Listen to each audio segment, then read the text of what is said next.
On entend souvent ces préjugés, chômage, mode de vie.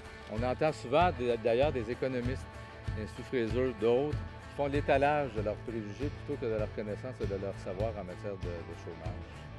Pourtant, chiffre en main. Pour répondre à ça, le chômage, mode de vie, chiffre en main. La durée moyenne d'une période de prestation au Canada, c'est 19 semaines. La durée moyenne d'une période de prestation au Québec, c'est même moins, c'est 18 semaines. 18 semaines, là, c'est 4 mois et 1 semaine. Les 2 tiers des prestataires à l'assurance-emploi ne terminent pas leur période de prestation.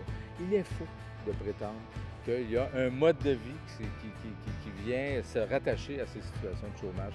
Mais les conservateurs, en 2012-2013, quand ils ont imposé leur réforme, ils ont fondé leur discours sur ces préjugés-là.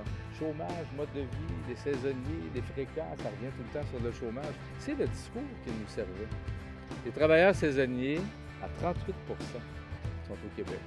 38 des saisonniers au Canada qui font une demande d'assurance-emploi sont au Québec. 24 des saisonniers au Canada qui font une demande d'assurance-emploi sont dans les provinces atlantiques. 62 des saisonniers canadiens sont dans l'Est.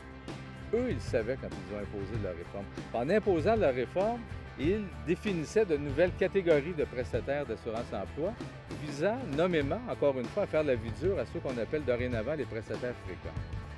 70 des prestataires fréquents sont dans l'Est du Canada.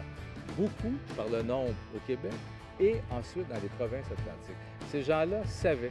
Ils savaient briser les solidarités sur lesquelles a été fondée la création d'assurance-emploi, c'est-à-dire cette solidarité à l'intérieur d'un pays entre les différentes régions, celle où ça va mieux économiquement puis celle où c'est plus difficile. Ils brisaient en visant nommément l'Est du Canada et les travailleurs saisonniers. C'est ignoble.